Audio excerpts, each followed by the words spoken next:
Griffith High School Paranormal Society and Northwest Indiana Paranormal started. So, how'd you get started doing this? Back in like 2012, I actually went to one of Mike McDowell's chaos tours at the Old Lake County Jail. Mm-hmm. And after that, I was hooked. I just wanted to start doing my own ghost hunts, things like that. Went to a couple local areas with some friends. And then after that, what happened I work at Griffith High School.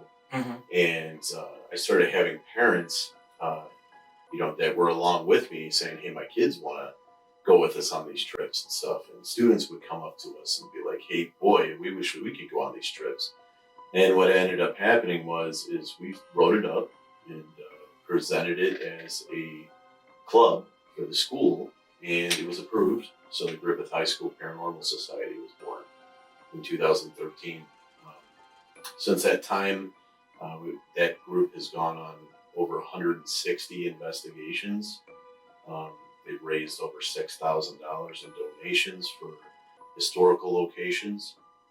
And they even do community service projects over the years, a couple of those, including putting flags on graves of American soldiers around Memorial Day. So that's where I got started with it. And then it turned into where the parents that were going on these trips with the kids were kind of like, well, we kind of like want to go to scarier places. We want to go to the places that are, a little bit farther away. Yeah. And so I started Northwest Indiana Paranormal in 2018. After that, that kind of exploded. So since that time, we've probably done about 75 to 80 investigations with that group. We do a lot of community service. Since 2018? Since 2018. Oh my goodness. They were one of the more active paranormal groups, at least in Indiana. I would say, yeah. I mean, I have you on Facebook, and every time I see you, it's like every weekend you're on tour. I mean, even getting this time cut out, you were like, hey, I'm busy. We got to investigate. We're going to be here. Well, we're like Santa Claus at Christmas time, around at Halloween time. So yeah. It gets real busy. Sometimes I have to say no to people. I have people call me and they'll be like, hey, can you set this up for my group of friends? I've got two groups that are trying to set up something, and I just don't know if it's going to happen. How Northwest Indiana Paranormal operates. So you actually do where people could call you and be like, hey, I got a group of 10. Just take us somewhere. Yeah. And the thing is that Northwest Indiana Paranormal is completely not for profit. So, while, and I'm not, slamming any of these businesses that do this kind of stuff, but that's just not what we do. So what we'll do is we have like a core group of people that go places, but we'll always leave a couple slots open for newcomers to come on. We have over 1,500 people following our page. So we'll put it out there and we'll be like, hey, we have 3 spaces that are available for this trip that we're going on. And the cost that they're paying that we put on there is what I'm paying, what every group member is paying. If anything, I lose money on these things after buying batteries and putting down deposits and things like that. Sometimes somebody will cut out and you get stuck with that person's share, things like that. But I see it as a win-win because everything goes towards the continued operation and restoration efforts of the places that we visit. Okay. The experience. The paranormal to me is something that's just so. It's one of the things about this world that is like no one knows. Like there's no book, there's nothing you could go out. There's no fact. It's just. I mean, there is some sort of fact once you get hard evidence, but for the most part, a lot of it's kind of like you're dealing with just a limbo, right? Right, and what's cool about it is every time you go out on an investigation, you have an opportunity to get that evidence that everybody's been looking for. Right. You know what I mean? Is tonight going to be the night that you go there and you get that picture of a full body apparition? Mm-hmm. Or are you going to get, that quality Class A EVP?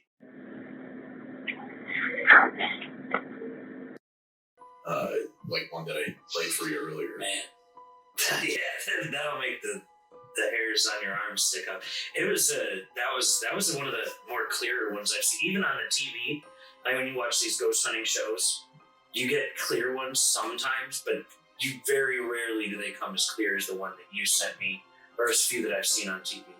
Well, actually, when you have EVPs, when you're trying to get them, or electromagnetic voice phenomenon, when we're doing these things, 99% of the time, you don't get anything. You sit there and you listen to it and you're like, oh boy, I didn't get anything. But you just do it over and over and over again because of the fact that 1% of the time, if you get something like the one I played for you that said, help me, that one, it didn't take us any sort of effort to try to hear it. That's what's known as a Class A EVP. Mm-hmm. There's some, and we'll get a lot of times it'll be like something that you have to like pass it around and go, what do you think they were saying? Mm-hmm. You know, it's usually a very slight whisper. So you're like, what do you think that said? You know, did it say yes? Did it say no? Sometimes your mind will just tell you that it's a certain thing that you want to hear. I was just about to ask you that. So like when you go into these places and you get like, especially that was one of my main questions, was when you get an EVP, right? And say you're in, let's say a sanitary or an old hospital, and you just get an unsettling feeling. Some people say these, spirits or entities will put like a mood on you, whether you feel sad or you feel anxious or you feel angry or you feel. Is there ever any time where like you hear that EVP and you remember how you were feeling and you're like, this is what was being said? Just because like the feeling. You know what I'm talking about? Like the feeling in your body, like you get a certain feeling. You're like, okay, that's what they said. Yeah, like if you were like at that point in the conversation, it seemed like it was kind of like a depressing area to be in, things like that, and then it kind of backs it up. You know, so like with a lot of the equipment and things like that, we need verification from at least 2 pieces of equipment for it to be something that might be paranormal. Otherwise, you should be trying to debunk everything. Like, shouldn't just automatically be like, oh, I think I heard like something through there. Oh, that's got to be paranormal. It's got to be an EVP. What you should be doing is trying to say, are you sure it wasn't somebody talking in the other room? Is there anybody below us in the floor below us? Things like that. Now, if you get that, and then at the same time you had some, like an EMF meter that was going off, or if you were feeling, like you said, if you were feeling on it, if you were getting kind of an empathic moment, that kind of stuff helps to back up the evidence as to what you heard. Sometimes people, the theory is that spirits all act like they act on energy. Yeah. Okay? So, sometimes you go into one of these places and you just start to feel sick, or you start to feel tired, things like that. And usually that is a good sign that the spirit is about to manifest, or it's about to use one of the devices, things like that, because they're actually borrowing your energy, or stealing it. Right, yeah, taking it. Right. Or you may have like your phone. You may have your phone, and all of a sudden you look at it, you're like, I just charged this thing. It's at 50%. That kind of stuff, because things are stealing it. They even have things called EMF pumps that you can put into a location and you just turn it on, and it's literally just feeding energy into the air for them to use, because you're trying to give them the energy so that they can manifest. Oh, wow. I never knew. Do you have any EMF pump? Yeah, we do. Oh, wow. Mm-hmm. So it just constantly pumps that energy out for the. Now, would you find when you use that, you get more activity with that in times? It's kind of hit and miss. I mean, the EMF pumps that I have, they're not like very, very big, but I've heard that there's ones that are like, huge. Right. And, maybe for some of the television shows, they might like, prior to doing any sort of filming, they go put it in there and leave it on for a weekend. You know what I mean? Fill that place full of energy. I've just heard that. I don't know whether that's the truth or not, but it sounds like a good plan. That'd be insane. Mm-hmm. I mean, could you imagine doing that? It's like the demon house in Gary. Oh, yeah. Letting that thing marinate for a week. Well, there's probably there's probably situations that you wouldn't want to give them. Any more energy than they already have.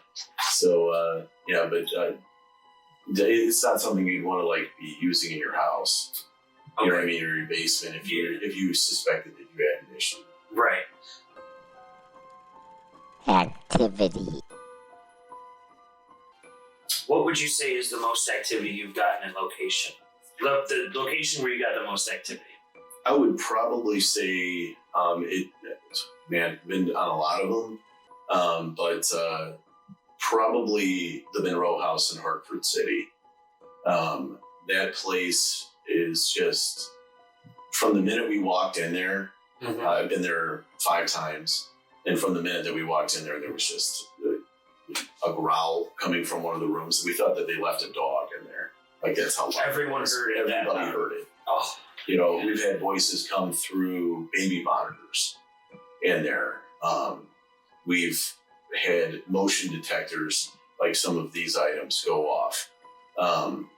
We've had people get touched. We've had people get scratched, things like that in there. But the history around that house is that it's over 100 years old, and it's always had some sort of paranormal activity going on over the last couple decades. Okay. And so it was actually being investigated during a show called Paranormal Lockdown, and they actually found the skeleton of a boy in the crawl space during a paranormal investigation.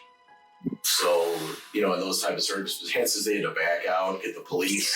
The police go in there and they remove the bones from there, and it turned into a crime scene. But they found out that it had been there probably for a good 100 years inside of the crawl space. So those type of things are obviously going to leave some negative energy behind. That could kind of infect the house. Now, I've heard other theories. Like, there's theories out there that are with paranormal, like in spirits and entities, that they stick around due to like what you're saying, energy. They manifest energy. Some people are saying the event that happened, say this house was being haunted. They're saying there's been theories out there that say the event that's happened here was so horrific that the energy is just it actually stays here in a form. Well, two different kinds of hauntings. There's intelligence, and then there's residual.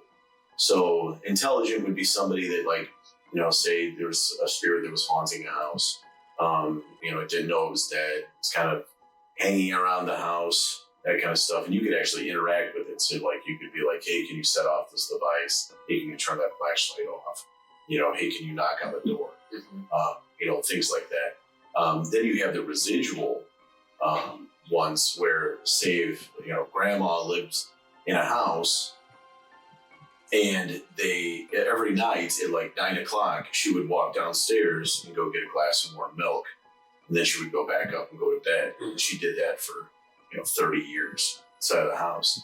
And then she passes away, and you inherit the house. And then every night at 9:00, you're hearing somebody walking down the stairs, walking up the stairs, all that kind of stuff. And you'd be trying to talk, trying to communicate with it, but you can't because it's residual. So you could put some sort of a motion detector on the stairs, and it might trigger if something's going up at 9:00. But you could sit there and try to be like, hey, can you set this off? Hey, can you speak into this microphone? Hey, can you do this kind of stuff? And you're not going to get any sort of a response because it's just residual. Just that imprint is there from that. It would be the same thing for, some battlefields. I was just about to say battlefields. Or a murder. Or, unless it was somebody who was murdered and they're trying to get a message out there. Maybe it was never solved. Something like that, or a train crash. A lot of people, there was a huge train crash in Hammond, over 100 years ago. And so sometimes people will, think that they can still hear, the crash noises or the animals making noises. There was a train crash down in Fowler, Indiana, where there was, 24 people that were burned alive inside of it. So in those type of things, you could have where people are like, oh man, I'm hearing the screaming and things like that from their situation. But it may be just a residual haunting. You're not going to go out there and be like, hey, talk to me, things like that, because it's just something that was that imprint that took place. Could something actually attach though? To a person? To like a piece of furniture. Like say that nightstand. Say this one night, a guy, his wife, axe murder, stays in their house. Comes in, boom, boom, right there. And the energy is just, obviously it's so abrupt. That's another theory I've read about is like if it's an abrupt murder, like they weren't, and it was some people don't even know that they're dead, in the afterlife that they talk about. So their spirit stays around. Now with that residual, like I've also seen on shows like where you actually have haunted objects. So like if I were to buy, that's nightstand right next to where that lady got axe murdered and got her head, chopped off. I bring that into my house. Now I'm hearing like screams at 2:30 or something like that. Can it attach itself to like a piece of furniture in that nature? Well, supposedly like in the Conjuring movies, right? Things like that. There's theories that things can, get into dolls or into any sort of object that you have. That's why sometimes people say, be careful when you go to a garage sale, be careful when you go to an estate sale, especially. You go and you find some, maybe get this bag of golf clubs. You know what I mean? And, it happened to be that something's attached to it. Things like that. I mean, in the Conjuring, you can see they had all those different pieces of equipment, and they would go through there and they'd be registering all these devices and things like that. So they had to have a priest come in and bless the room all the time, including Annabelle. Yeah, he said like once a week he was in there, the priest in there to bless her. So, I mean, that was a very real situation that they had there. Whether or not it was actually happening or not, nobody knows. But they did have a room full of these devices that they said were haunted, and they did have it blessed. And people to this day still maintain that room and keep it protected. I was just about to say, is that room still around? Yeah. Where is it? Yeah, I believe, if I remember correctly, it was in Connecticut. Okay. Connecticut or New Hampshire, but I believe it was Connecticut. But it's been passed down to other people who now make sure that they monitor that, and make sure that people aren't messing around with it. I mean, I've seen them take Annabelle out, and I think they took it to Zach Bagans' museum at one point. Things like that. But for the most part, a lot of that stuff just stays under lock and key. The SHAWSHANK Redemption Experience. One famous place we have been is you ever seen the SHAWSHANK Redemption? Yeah, that's like one of the greatest movies of all time. Yeah, it is. Absolutely. It's one of my favorites too. Yeah. If not my favorite. Yeah. That was filmed in the Ohio State Reformatory in Mansfield, Ohio. And you can actually rent that prison out, the whole prison, and do paranormal investigations in it overnight. So we've done that before, and there was a group of about 15 of us, and they pretty much give you full roam of the whole place in there, except for the museum part, which is where like the warden's office is and stuff like that. But you can still go back there in the day and do tours and everything like that. It has a whole bunch of different sites from the movie. One of the cool things that I found, remember where it said Brooks was here, so was Red on that board? That's actually a room in the prison. It's not down the street like they make it out like in a thing. So, it's actually in there. Yeah, it's actually in there. So you turn the corner and you're like, wait a minute, it's still set up. They have the, cardboard stand-ups of people and things like that. But that was a room actually inside of the prison. But that place was amazing. Yeah, we spent the night in there. It's about 4 a.m. Oh, okay. Like for the Investigator. How was that? Was the activity? Yeah, they actually, what they find in that place a lot is doppelgangers. What? Okay, so like you'll literally be walking and you'll see somebody way up. This place is massive. Yeah. So you'll see somebody like way up there that looks like one of the people that are in your group. And then you'll be calling out to them, hey, and then they just keep walking. And then all of a sudden, it gets darker and darker and you can't see them. And then all of a sudden that person walks up behind you and they're like, you were calling me? And you're like, you're not down there. So, so one of the coolest things that happened is, we're collecting all the equipment, things like that. Everybody was down in the parking lot. We're getting ready to leave. Up on the 5th floor, which is huge up there. Yeah.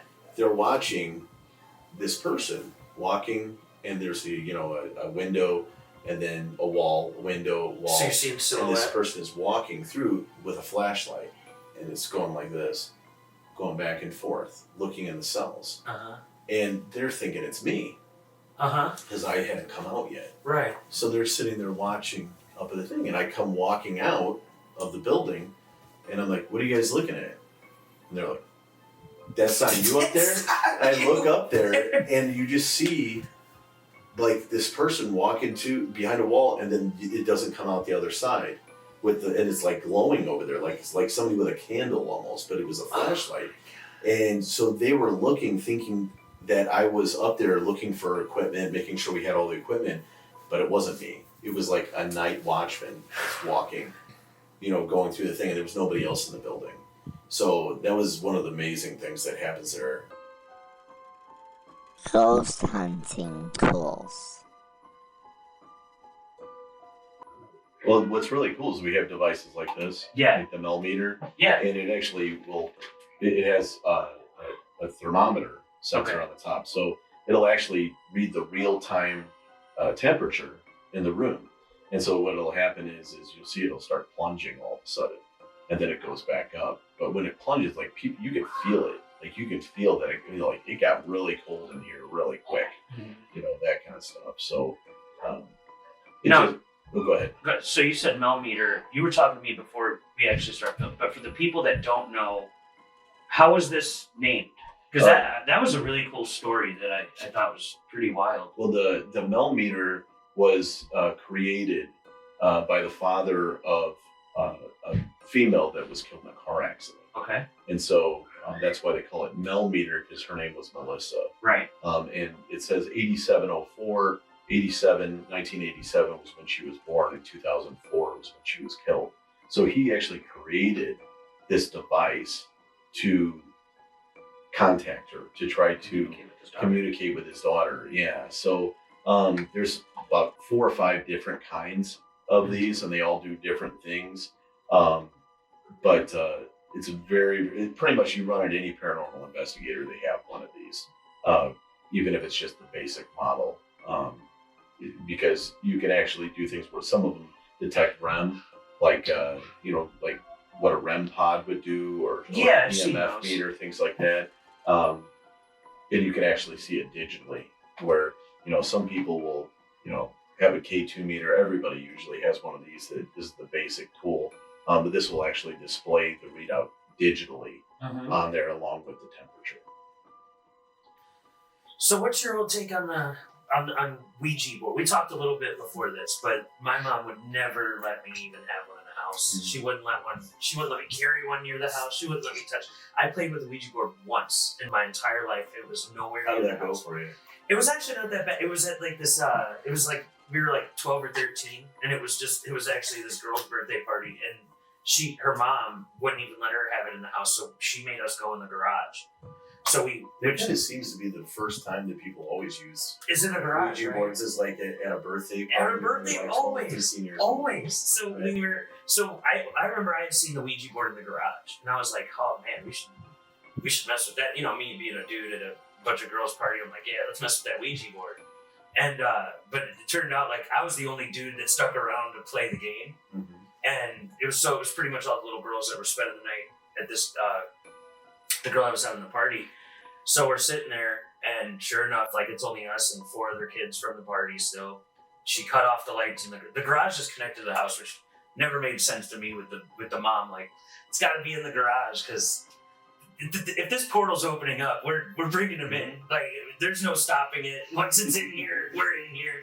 So we put it in the middle of the garage on the floor, and I remember we lit like 4 candles around us all, so like we could just see the board. Everything else was dark, I remember, but I remember every girl that was there that day. And the second that thing started moving, that was probably, it's the most unsettling feeling in your life, because everyone's looking at you with the same look, like I'm not moving it. And that's when it gets like, that's only when it gets started. Like once you start asking the spirit questions, and like, can we go? Like I remember we asked, and it was like a little boy, He spelled out like the name Connor. Like it was I remember it like it was yesterday because it was such a feeling that I'll never forget. I'll never forget it. Yeah, it's like almost like when a traumatic act happens. Like you remember it so vividly. But I remember even then we asked like that was one thing my mom always said. Like when you mess with that thing, you better ask that spirit if you can leave and if it's okay to leave. Type of deal. We have to close the session out. Yeah. So yeah, we were pretty careful about. We asked like 4 different ways, 4 different times, but none of us ended up like. It was I want to say none of us fucked with the Ouija board again, but it was just so unsettling that. Well, everybody probably didn't know they were doing it. It was moving. No, none of us. We were 12, 13. Yeah, which is dangerous. You know what I mean? Yeah. That's why so many of the first uses of those things cause problems. You know, or sometimes there's like an issue that happens later, and then somebody's like, you know, did you guys play with Ouija boards in the house? And they're like, oh yeah, you know, that kind of stuff. Me personally, I don't use them. Okay. Especially with my kids group, I would never use it with them. Now, does our group use them? Our adult group? Yeah, they do, but I just don't mess with them. Do they use them frequently? No. Okay. No. So it is a portal, though. What goes into making one of those? Because I was watching a show. Some of them are wood, some of them are game board looking things, some are cardboard. I saw a guy make one out of a pizza, like the lid of a pizza box. Yeah, and as long as he did everything right, it still worked. Like, and it ended up. This was actually in a documentary I was watching, and he had a roommate and everything like that, and it got to a point where that. Whatever entity he brought, he ended up actually. It was his roommate's cousin, and he actually ended up finding her dead body. Well, off that Ouija board, yeah. Well, with anything, it's intent. Okay. So whatever the intent is when somebody's doing something. So in my opinion, if you drew it on this tablecloth, okay, you know what I mean, and you were using this tablecloth and stuff like that to reach out and try to make contact with somebody. You could do it. It wouldn't have to be something that says Ouija or Ouija on it or whatever, however you say it. I've heard it like so many. I've heard it a million different ways. But you know, some people think it's just a board game. You know, but if they're using that board game with the intent of trying to make contact with somebody, they might just get it. And when it comes down to it, you're picking up the phone, okay, and you're reaching out to stuff, but you never know what's going to answer it on the other line. You know what I mean? So somebody may be like, oh yeah, you want to talk to grandma? Oh, this is grandma, but it's not really grandma.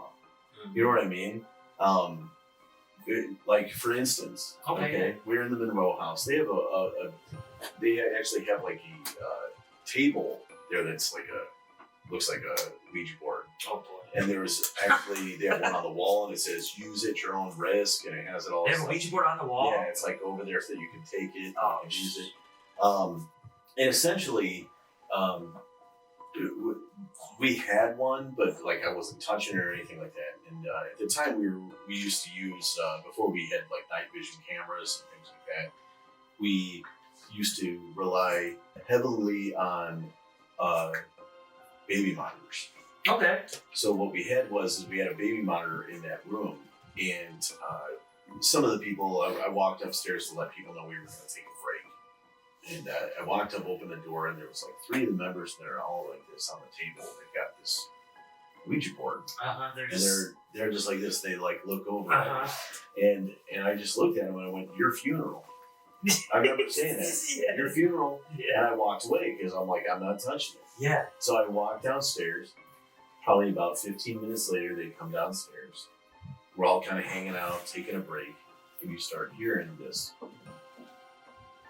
on the like on our receiver end. Okay. Of the baby monitor, and we had 3 baby monitors, and it would say which room was which, marked on each one of them, so you could tell where it was coming from. And this voice, raspy voice, comes through it, and it says, "Let me out." I'll never forget that voice. It was one of the scariest things that I've ever witnessed when we were doing this stuff. And that's the same room where the Ouija board was? That was the same room where the Ouija board was. And I said, see what happens? You guys are playing with it. And they're like, we never closed out the session. And so essentially they left the phone off the hook. Yeah. You know, when they were up there.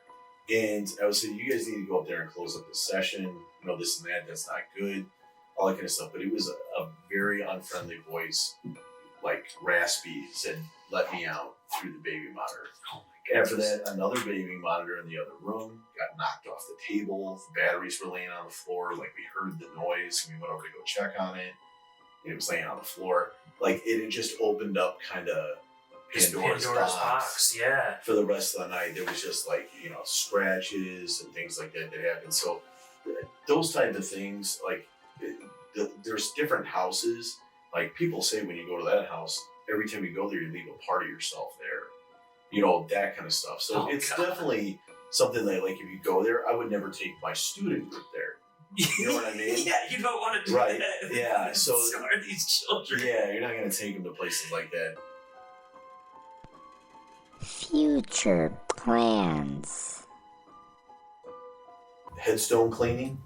So we want to get into, like, researching ancestry, because you want to get that permission to go over and clean the headstone. Yeah. So the kids can learn ancestry. They can learn about the person, that they're going to go and clean their headstone, and the adults can do it too. Mm-hmm. So then on a Saturday, we can get a group of 15 kids together. We can come over. We can work on a headstone together, and they can be like, "Now we're cleaning this headstone for somebody who is,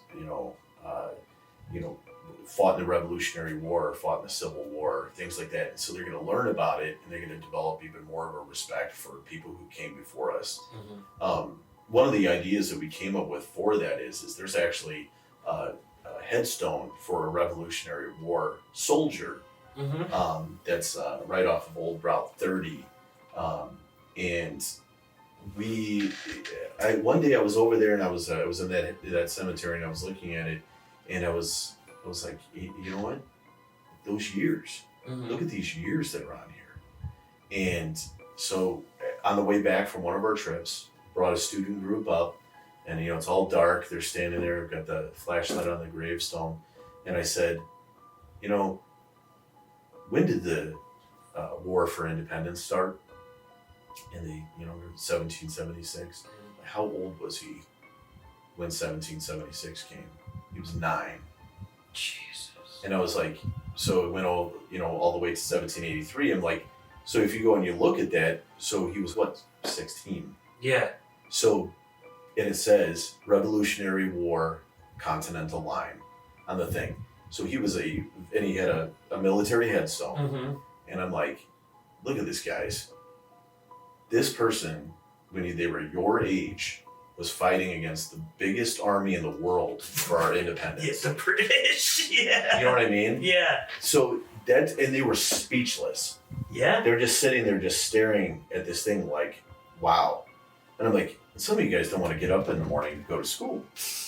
You know what I mean? Yeah. But I'm like, yeah. But these people, literally, he could have been 9, 10, 11, 12 years old, whether he was a drummer boy or whether he was, but more than likely back in those days, he had a rifle, and he was going over and he was fighting for his country, So just that aspect of throwing that out there, I want to keep putting that out there to them. I want to, because there's so many kids nowadays that just don't have that appreciation for history. Yeah. So I want to keep putting it out there. If that's the only way that they learn it, through that, to get them excited. Yeah. I mean, they'll learn about it in school still, but like to get them excited about motivated it, about because it. I love it that some of these people really then go off on their own. I went and I looked more into that situation. Mm-hmm. I found out, more about that person because it interested me, that kind of stuff. Or they went and they talked to their history teacher about it. Stuff like that. So I want to keep feeding that out there. And then the cemetery restoration, headstone restoration. But I also want to do more community service projects as I'm like just cleaning up these things, mm-hmm. these places, like my adult group does. We've gone to the Hannah House in Indianapolis. We've gone to the old Benton County Jail. We've gone to a speakeasy.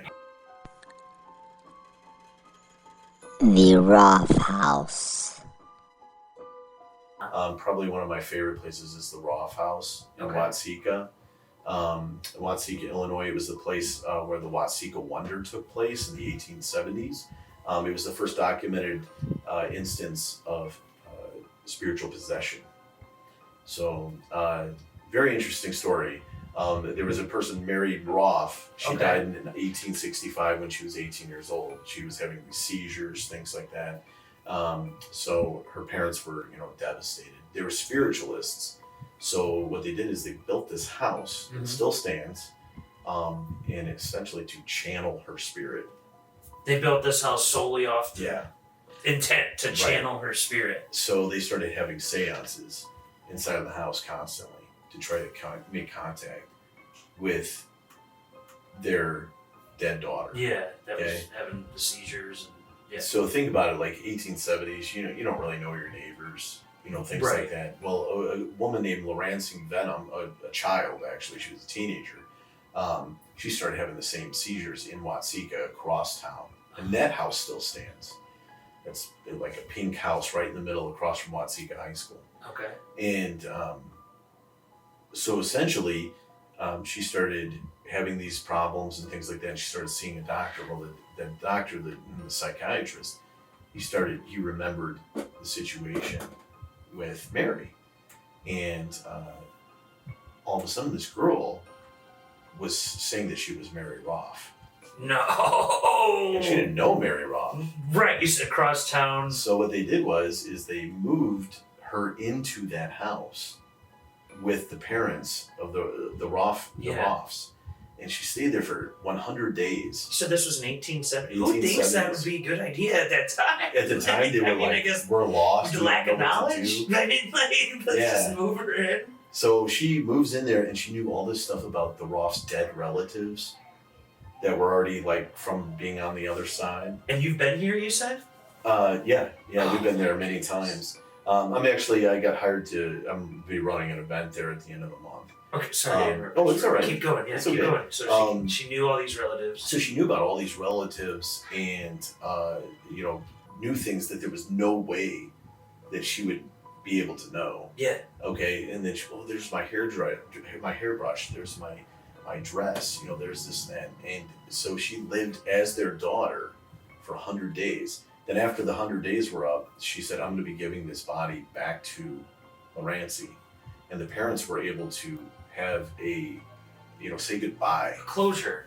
Yes. Yes. So it's like a story of actually healing, because they were able to, say goodbye the right their way. daughter in a weird way. Yeah. And so she gave it back, and Laurancey actually went back to go live with her family. She didn't have the seizures anymore. She claimed that she still had Mary with her every now and then when she was going through life. Okay. But she actually went by Mary Laurancey Venom after that. So, that house, it's a very cool story that goes along with it. You can go down the road and I'm gonna have to research that. That's a really good story. I'm gonna have to really look that up. Yeah. And the house has been completely restored by a guy named John Whitman. Okay. He's just done a fantastic job with the house. So he actually won some awards for his restoration and everything. But just it's a beautiful house. Now it's an Airbnb. You can actually go over and you can rent a room and stay in. You can stay in Laurancey's bedroom. The one where she spent the 100 days, or her real house, the pink house. No, where she stayed for. Oh no, I don't know. You can actually stay in that house. Yeah. So they have it on the Airbnb website now. The Little Red Schoolhouse. Yeah, I've taken my student group there, and then I've taken my adult group there to the Little Red Schoolhouse in Hammond. And that's where I got that, the kids got that EVP in the basement that said, "Help me." That place, it was built in 1869. Okay. And it was called the Joseph Hess School, which is what Hessville is named after. Okay. Originally, it was right up by where Burger King is, over at 169th and Kennedy. It was right behind there, where Van Sennis used to be. It was actually up next to it. I know right where that is. Yeah, over where the alley is. Yep. So after it was a school for decades, and then after it stopped being a school, it ended up becoming a dance studio. It was a funeral home for a while. it was a private residence, I a remember political it was rally funeral. point. Yeah, it was many different things. But somebody actually was living in there at one point. They put up walls and things like that inside, and they sold off all the desks Okay. that were inside. So when the city was gonna tear it down, Okay. and all these people put money together and raised money to move it. So they lifted it up, they took it down Kennedy Avenue, and they put it in its current place at Hessville Park, built a basement for it, and a little addition on the back for a museum. But they literally moved it all the way down there, and then That sounds like a great start for a haunted movie. oh yeah, yeah. And then those actually the desks. Yeah. Somebody that had bought all the desks turned around and said, "Oh, would you guys like them back?" And then like brought them back and then put them back in there. So like one row of desks is the original 1869 desks that were in there, and then you have other ones that are in there that are also old. But not as old as the first row. So Yeah. they have those roped off because they want to make sure that nobody's sitting in them because they're so old. And all of a sudden I heard a girl giggle down, coming from the darkness down the stairs. From the darkness. Yeah. And I just kind of like froze and I looked over at Emily. Yeah. And Emily's face was just frozen and she looked over at me and she just started pushing by me, like trying to get away from the stairs. It's not just you. Like I heard it too. Right. So yeah, it's you have those moments that are like wow, you know. So I mean, but think about all the history that's there. Yeah. You know, it's very important to maintain that history, and we do that through these groups. Building community. The best thing that I like about that group is, just on a side note, is the fact that it puts together people from all walks of life, you know? So you have these students that probably would never say a word to each other. Like Breakfast Club. Yeah. Yeah. And they're going on like a common interest, going to these places and learning about it. And then the next day you might see them like talking to each other, Yeah. you know, about what happened the night before. And they would have never said a word to each other except for the fact that they went on that trip together. So, and I know like many kids that have become friends being in part of the group, stuff like that. So I just think that that's awesome. Plus it's very good where it comes down to, you know, building the associations with the SROs and the students as well. So it's just a lot of win-win scenarios with that. So I'm very proud of the group if you can't tell. It's something to be proud of too, because there needs to be more. I think if I wouldn't say I did it, but if I would have gotten into more, I probably would have talked to more. I've talked to everyone. I mean, I was friends with a lot of people, but like what you said, it's way better when you see two people from completely different walks of life, and then that Monday when you see them in school, they're walking down the hallway together talking. So it's also a pat in the back, like, you're good, man. Like, you're doing a good job in life. You're helping people. At the same time, you're making them have fun. It's educational. It's an all-around circle of just, it seems like what you've built so far is great. Well, there's some people that aren't involved in anything in school, but they're involved in that. Mm-hmm. You know what I mean? Or you'll have like, you know, it's probably about like, you know, somewhere around 80% female, 75-80% female. And I don't know if that's because the guys are afraid of like looking like chickens. They are. They're high school guys. Or the spirit taps them on the shoulder. They're going to be running with the girl. Right, and they don't want to do that in front of the girls. Yeah. You know what I mean? So like that. And some of them might think it's just lame, you know. Right. But what I like about it, you know, is, you know, there might be some guy that's, you know, kind of like has like a tough persona, but he goes on these trips and stuff like that, and it just you the whole time, yes sir, no sir, asking, ma'am, can you tell me about this and that? And I'm like, who are you? You know what I mean? Yeah. But I love it. You know what I mean? Because of the fact that it's like they found an interest in something, and they want to learn as much as they can while they're there, and they would have never gone to that place if it wasn't for joining the club. Yeah. So things like that, those experiences, it just makes it totally worth it. It makes worth all the effort.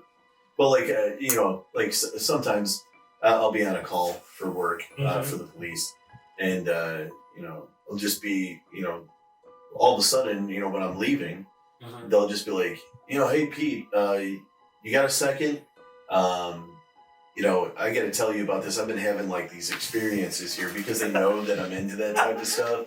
And then I'll be like, you know what? I get off at 4. I'll give you a call after 4 o'clock. Call you back. So we always keep like the paranormal and the law enforcement side completely separate. And that's so that I'll follow up later with things because still got to maintain that level of professionalism. Yeah, and respect. Yeah, for sure.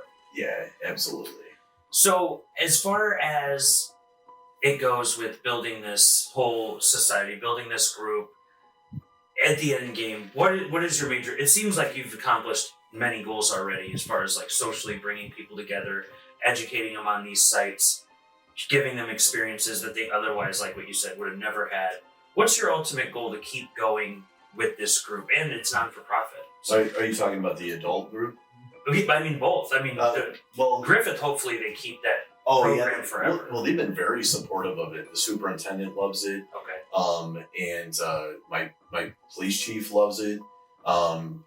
They've always been very, very encouraging of the group, just because of its mission, everything like that. I mean, they've been on TV. They were on Windy City Live before they came out and following them along with that. So, it's just one of those things that I want to continue to add more community service type things.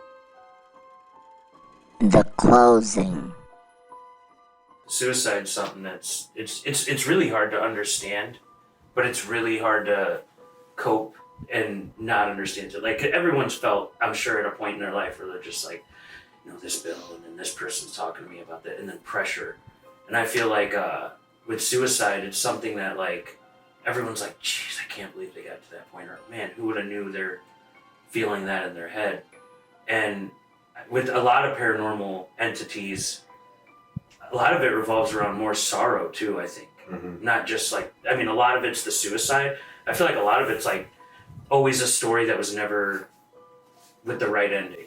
But like in a jail, there'll be something that's like, they'll say that actually the materials that it's built out of kind of like absorb all the sadness and everything that's inside of those things, and then in that way it just stays there, until the place is torn down. You know what I mean? And then it goes elsewhere. Yeah. It goes and finds something else. So it's just one of those things that, when you're talking to spirits, when you're talking to anybody, you should communicate with them like how I'm communicating with you. Right. You know what I mean? You shouldn't go in there and start being like, hey, it's time for you to start doing tricks for me. Light this up, this and that. Right. Or, challenging them. Oh, I don't believe in you, that kind of stuff. You never want to do that kind of stuff. You want to go in there and talk to them, like the person that they are, and just be like, hey, I want to know more about you. I want you to tell your story. Let us know. Is there something you want us to know? Right. Can we help you in some way? Things like that. We're coming respectfully. We're not just coming here just to goof off and be here all weekend and, so that we can have a cool video to show our friends. Like, that's not what it's all about. Have you ever been to do you want to go to the Conjuring House? I've never been there. I think see one of my favorite comedians just go there. Oh, really? Mm-hmm. Which one? Matt Rife. He's like taking. Oh, he went there? Yeah, that's like a huge side gig he's into. Like I didn't know that. He's deep into like the paranormal community, actually. Like I heard him on Joe Rogan talking about it. He was really? Dude, I'm knee deep into paranormal. Oh, wow. Well, he's an insomniac, so it actually helps it. Like he says, he actually sleeps like almost minimal. Like he sleeps maybe 2 hours per night. Oh, I didn't know that. That's why you could kind of tell now that once he said it, I was like, wow, he really does have like circles under his eyes. But he just did like a GoPro where only him in a black suit. He's like body camered out, but he had the helmet with what's that Fear Factor? Mm-hmm. The helmet with like the selfie mode right here, and it's just him walking through the Conjuring House, and he's like, wow. He said and it was only him for the investigation, and it was watching him. Like he said that there was something with that dresser, like because they kept a lot of the original furniture. I hear that is in there. He said that like dresser in that closet that's like actually in the movie. There's got to be something to that. Like there's furniture It's in like there. that wardrobe. Yeah, that's what he said. He said that there's got to be something to that because he's like, you get an unsettled feeling even like when you get into the room, Sure. but when you touch it, he's like, it's just off. Mm-hmm. So do you plan on ever? You want? I would love to. You got to get there. I'd love to go there, and I'd love to do watch. something like that and just walk around by myself. Yeah. Some of those things I like. It's like kind of like it's like an adrenaline rush. Yeah, it's gotta be. But at the same time, you're trying to do it in a respectful way. But like we went to some place called the Stone. It was called the Stone Mansion in Winchester. It was built by a former Civil War general. He was very short, so like, and people were shorter back in the days. Right. But the handles on the doors were all like down here, because he was so short. Yeah. So it's my style, right? Kind of weird, It's my style. So it's pretty cool. But he had closets in his house, which was for, you had to be rich to have closets back then. And so I slept overnight in his bedroom. There's no furniture or anything like that. But there's a fireplace and a big glass mirror over it. But in the room that he slept in every single night, I put a cot out in the middle. It's pitch black. Sat in there and slept overnight. Yeah. And I mean, and then in the Randolph County Infirmary or Asylum, I slept in a room full of dolls. So there was like all these dolls that one of the people that lived there had actually collected, and then people had brought dolls and brought them there, and she was actually the cook there for like decades. And she stayed in that room and probably died in that room. And they have all these dolls now. It's kind of a memorial, but I slept in that room. Trying to reach out, make contact, and things like that. And I mean, probably took years off my life. It was so scary, but you know what I mean. But it was like you don't go into people are like, how do you do that? Mm-hmm. It's like you don't go in there and go, I'm going to go to sleep. Right. You go in there and you have a flashlight and you're sitting there and you fall asleep out of exhaustion. So just 1 minute you're awake, the next minute you're not. You just fall asleep. And then you wake up in the middle of the night, usually, to either feeling like you're getting pushed or just from a noise or just because you woke up. And then for a second, you're like having to remember that you decided to sleep in this room full of dolls. Right. You know what I mean? So it's like, for a minute, it's like, what am I doing? Where am I? Okay, all right, that's right. I was here. You know what I mean? That kind of stuff. And then the adrenaline starts all over again, So, I slept in the embalming room at the Bell Mansion, which was a 120-some-year-old funeral home. Are these invested by yourself or with the group? No, this would be with a group, but I would go there by myself. Right. Okay. And those things. So it's just those type of things and we don't do that obviously with our kids group. Yeah. But like with the adult group, like with the adult group, you guys stay inside the haunted place? Sometimes we'll go to a hotel. Okay. Because sometimes they don't allow you to stay the whole entire night. Right. But we can, like when we'll try to stay overnight in some places, depending on what the location is. As long as it's safe to do so and stuff like that. Right. So. God, man, I want to go now. You got me talked up to it. I'm like, I'm ready to roll. You're more than welcome. We love meeting a lot of people. Yeah. You want to go too? Yeah. Yeah, definitely. You guys should. It's fun. We should put something together with like me, you, Stacy. Is Angelica cool with that stuff? She might be. Yeah, she might be. Maybe, probably not. We actually did Purdue, their intramural program. Mm-hmm. They invited us to come and we ran an event at the college at Purdue Northwest. And we took them on like a ghost hunt around inside of the facility, like all over the place inside of the campus. And they actually started their own club based on people that were interested in it. Man. And then the next time we went back to do an event, then the club was there and they helped us run the group. So what we like to do is we'll bring people along and then they'll get to know stuff. They'll get to try out all the equipment. And then after that, if they want to start their own group, we'll help them get started. We'll help them design a logo, God, that's so cool, man. That's really good. It's fun. That's awesome. It's a good time. But I think that just about wraps it up. I think we're good. I appreciate you coming on anytime. No problem. I want you to be on more. Nice to see you too, Pete.